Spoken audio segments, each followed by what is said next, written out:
Hello বন্ধুরা, আমি আসাদুজ্জামান আপন মোবাইল টিচিং 4D এর পক্ষ থেকে আপনাকে জানাচ্ছি আন্তরিক শুভেচ্ছা ও অভিনন্দন। আশা করি অনেক ভালো আছেন। তো আজকে আমি আপনাদের দেখাবো কিভাবে ইউটিউব থাম্বনেল তৈরি করতে হয়।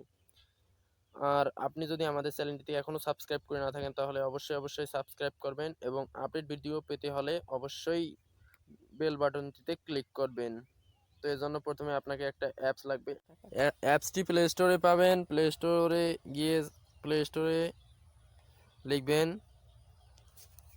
পিক্সেল ল্যাব, PIX, এই 2 নম্বর অপশনটাতে এইখানে ক্লিক করলাম। তো আমার ইনস্টল করা আছে, আপনারা ইনস্টল করে নেবেন। তো আমি এখান থেকে ওপেন করাই দেখাচ্ছি। তো এখানে ওপেন করবেন। ওপেন করে আমি একটা হোয়াইট ব্যাকগ্রাউন্ড নিলাম। নেওয়ার পর এইখানে 3টে আইকন দেখা যাচ্ছে, এইখানে ক্লিক করলাম। এইখানে ক্লিক করার পর ইমেজ সাইজ, এইখানে ক্লিক করলাম। এইখানে ক্লিক করার পর কাস্টমে ক্লিক করলাম। কাস্টমে ক্লিক করার পর আমরা যেহেতু ইউটিউব থাম্বনেল তৈরি করতেছি সেহেতু ইউটিউব থাম্বনেল ক্লিক করার পর ওকেতে ক্লিক করলাম। ওকেতে ক্লিক করার পর এইখানে প্লাস আইকন আছে, এইখানে ক্লিক করলাম। ফ্রম গ্যালারিতে ক্লিক করলাম। এখন এইখান থেকে আপনি আপনার চুজ মতো একটা ফটো সিলেক্ট করে নেবেন। তো আমি একটা ফটো সিলেক্ট করে নিচ্ছি।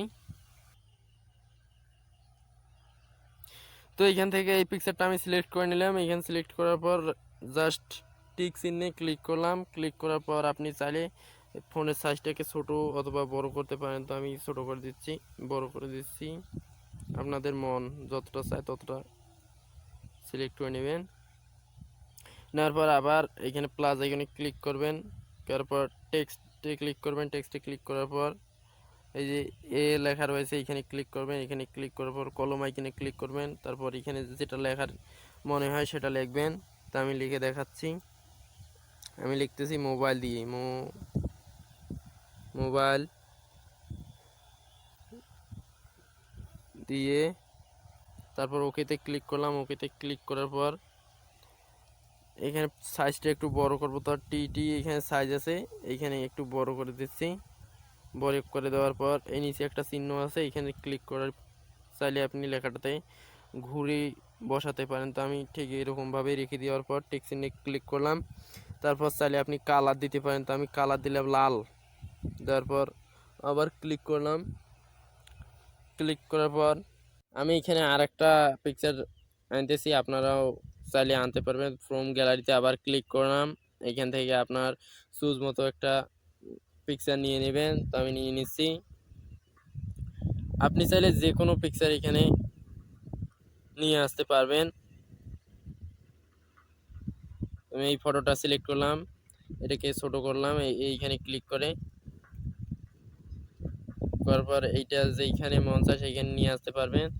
তারপর আমি আবার টেক্সট করব, তাহলে এইখানে দেখতে পাচ্ছেন, এইখানে ক্লিক করবেন। এখানে ক্লিক করার পর প্লাস আইকনে ক্লিক, তারপর কলম আইকনে ক্লিক করার পর এইখানে যেটা লিখবেন সেটা আপনি লিখবেন। আমি লিখে দেখাচ্ছি থাম্বনেল, থাম্বনেইল তৈরি করুন।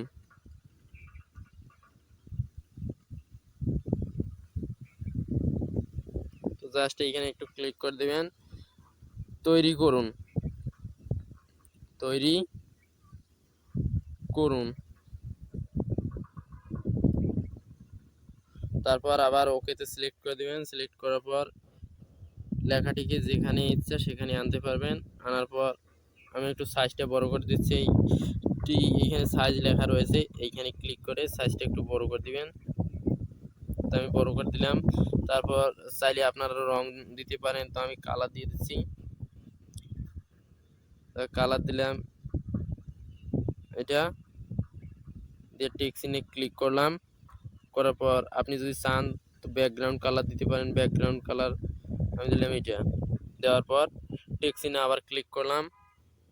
ক্লিক করার পর আপনি যদি আরও কিছু লিখতে চান তাহলে আবার এই প্লাস চিহ্নে ক্লিক করবেন। করার পর আবার পেন্সিল আইকনে ক্লিক করবেন। করার পর এখানে কিছু লিখবেন।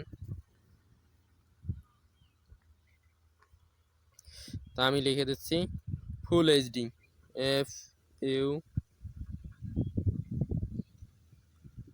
ফুল HD লেখার পর আবার ওকেতে সিলেক্ট করলাম। সিলেক্ট করার পর আপনি চাইলে ফুল এইচডি লেখাটাকে আবার বড় করতে পারবেন। আমি বড় করে দিলাম। দেওয়ার পর কালার করতেছি, লাল কালার করলাম। করার পর টিক চিহ্নে ক্লিক করলাম। টিক চিহ্নে ক্লিক করার পর আপনি যদি চান লেখাটির ফন্ট কিন্তু চেঞ্জ করতে পারেন। তো আমি ফন্ট চেঞ্জ করে দিচ্ছি। এই সব শেষেরটা সিলেক্ট করলাম, তারপর আবার ওকেতে সিলেক্ট করলাম।